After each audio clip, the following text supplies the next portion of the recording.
这颗黑蛋就要被男孩玩坏了。黑蛋不耐其烦出现一串符文，说明马上就有坏事发生。抬起头来，开车的父亲和哥哥早已不见，车辆即将要去见他姥姥，飞速穿越，玻璃上开始迅速冻结，就像一个巨大冰箱。男孩推开车门，他穿越到一个神秘世界，这里镇压着7大恶魔，分别代表事件的7宗罪行。负责看守的是一名正义巫师，名叫沙赞。伴随着他垂垂老矣，他的法力已不足以镇压他们。7大恶魔很快就要破除封印，于是沙赞释放出寻觅咒，在世间寻找合适的魔法继承人。于是男孩就来到了这里，但是继承法力的前提就是接受7宗罪的诱惑。男孩差点拿走了恶魔之影，幸好沙赞及时喝止，认为他永远不配拥有魔法，于是又将他送回人间。没有获得魔法的男孩恼羞成怒，和哥哥争吵的过程中发生车祸，父亲险些丧命。本就承受家庭偏见的男孩更是受尽白眼，哥哥说他差点害死父亲。男孩发誓终究有一天要报复他们父子。长大后，他为了找到洞穴，成立了一个心理研究项目，美其名曰群体议政，其实就是通过项目找到那些和他有共同经历的人，从中寻找线索，回到洞穴获得魔法。在一个女孩的录像里，他得到了答案。他看到女孩的计时器上不停闪烁着符文，和当初黑蛋上的一模一样。他将符文整理出来，写在一道门上。奇迹发生了，女博士质疑地把手放上去，门后突然发出刺眼的亮光。接着女博士开始石化，还来不及呼喊，就化作一堆灰尘。而男人并没有惊恐，似乎都在意料之中。当他跨过门框，随即消失在门框之中，他终于又来到了神秘洞穴。几十年过去，巫师已经没有多余的力量镇压7大恶魔，男人轻易就拿走了恶魔之眼。恶魔雕像开始坍塌，化作一缕缕黑烟，依次汇入魔眼之中。魔眼得了神经似的冲击男人的脑袋瓜子，并不是要他的命，而是和男人融为一体，变成他的一只眼珠子。获得恶魔之力的男人十分强横，巫师也不能伤他分毫，反倒是被他轻松打倒。他终于可以实现自己的夙愿了，那就是手刃自己的父亲和哥哥。一场悲剧在所难免。光头走进办公室，告诉大家他要杀了老子，说完他向父亲走去。哥哥试图阻拦，被他一把拎起来，从80层楼扔了出去，溅了7天。接着，光头摘下眼镜，从身体里释放出滚滚浓烟，看似是污染环境，实则是召唤7大恶魔，吓得在场的人连连喊娘。其中一只恶魔拎起一个职员，一口将他的脑袋吃掉，随后丢出窗外。在场的所有人都在劫难逃了。伴随着会议室里一声声哭爹喊娘，不是吹了胳膊，就是少了腿，只剩光头父亲在苦苦哀求。光头走到父亲面前问道 What sin best befits you, Father? 父亲想用毕生所有的财富换取生存，光头会答应吗？当然不会。他拥有无上的魔法，什么都可以得到。在他离开时，所有恶魔又化作黑烟回到光头体内。他把父亲留给了贪婪恶魔，贪婪恶魔饿了100多年，毫不客气就扑过去，活活吃了光头父亲。完事以后，他又去阻止巫师把魔法传给别人，或者在继承者熟练掌握魔法之前毁掉他。而这个人也即将出现。一个男孩刚坐上地铁，乘客们竟凭空消失。地铁在飞奔的同时被一层冰霜覆盖。当铁门打开，男孩来到一个阴森的洞穴。巫师利用永恒之石让男孩看到了魔法的源头，也讲起了故事。曾经他们没有深思熟虑，将魔法传授给一个内心阴暗的人。他没有用魔法来造福人类，而是满足私欲，并且将7宗罪带入人间，让人类饱受摧残。从此巫师发誓不会轻易传授魔法，除非遇到一个真正内心纯善的人。说完他就把全部的魔法传授给了比利。The wisdom of Solomon, the strength of Hercules, the stamina of Atlas, the power of Zeus, the courage of Achilles, and the speed of Mercury.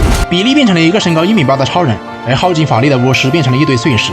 比利回到地铁上，突如其来的变化让他完全不适应。地铁里所有人都用异样的眼光看他。他回到住处，弟弟以为遇到劫匪，比利用他们聊过的话题才取得弟弟的信任。弗莱迪要验证一下他的超能力，第一项就是飞行。显然，比利还没有开发这项能力，反倒无意间击飞了电箱。他们正为发现兴奋时，有人抢劫，他一个飞身就撞飞了劫匪。这是他的第2项超能力，超速，快速成为大人。他迫不及待地想体验一下大人的生活方式，当然不是去夜店，而是去超市。恰巧遇到有人抢劫，他正义感爆棚，走过去抢过劫匪的手枪，另一名劫匪立马开枪，子弹没有穿透比利的身体，而是被挤压成一块废铁。他干脆把手枪还给劫匪，让他们继续扫荡。劫匪哪里见过这么不要脸的要求，嘣嘣嘣接连数10枪，子弹在他脸上擦出爱情的火花。比利竟然毫发不伤，就像挠痒痒。接着劫匪就被甩出窗外，颇感意外。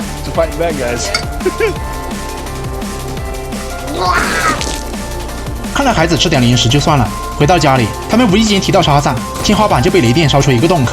比利也变回了孩子模样。原来他们可以通过呼喊沙赞来改变形态。但是光头也很快找上门来。男人意外获得超能力，他一拳可以打爆水泥柱，手指一弹就让油桶瘦身又迷路，身体强健壮如虎，斧头砍手指断斧，弹跳起来也马马虎虎。除了没有镭射眼和不能飞天，几乎和超人只差一小步。还可以给你手机充电，瞬间满格，但前提是你的手机质量够好，否则想喝可乐要多少有多少，喝到你想吐。取钱不用银行卡，让他直接吐钱，画面看着很舒服，就怕你吓得走出小碎步。要是用这项技能街头卖艺，成为小富翁应该不是问题。刚刚开始没多久，就被小男孩扔了内裤，因为他发出的闪电击中了一辆公交车，公交车瞬间失控，险些跌下桥梁。比利闪速到场，就在车辆掉下的同时接住了车辆，因为救下数十人，比利成了大家的英雄。就在他洋洋得意时，背后出现一个黑影，那就是沉默后的光头。他一拳就把比利打到了天上。比利想来老鹰捉小鸡，结果被光头掐着脖子带上了万米高空，然后又一拳让他迅速下坠。还没有学会飞行的比利，这可能是最惨的死法。就在他距离地面只有1厘米的时候，他的悬浮技能被激发出来，高兴之余，一辆车把他撞下桥梁，光头也再次赶到，把他一拳打穿大厦，从天上打到地下，从地下打到天上。其实是比利单方面被暴虐，情急之下，比利只能变身躲在人群之中逃离现场。光头看到商场中的视频，里面的蓝颜少年正在寻找比利，很明显他们关系非同寻常。光头要挟他带路来到家里，既然他杀不死比利，他就要求比利把魔法传授给他，否则就杀了家人。光头在门上打开一个通道，他俩来到闪电，光头释放出7大恶魔，他们要求比利立马传授魔法。这时家人赶来，他们扔出的飞镖竟让光头出现伤口，而当恶魔回到光头身体里，伤口又自动愈合。比利似乎想到了什么，他打飞光头，带着家人迅速离开。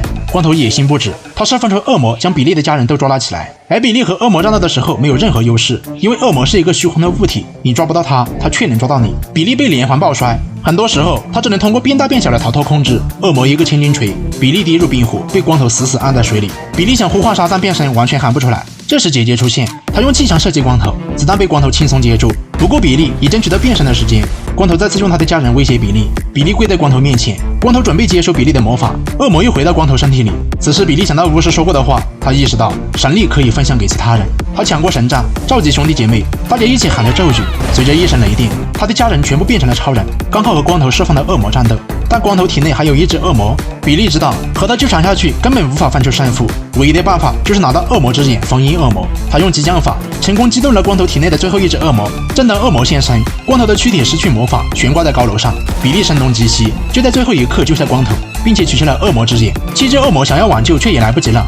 最后恶魔之眼成功取出，恶魔也被重新封印。比利终于完成了他的使命，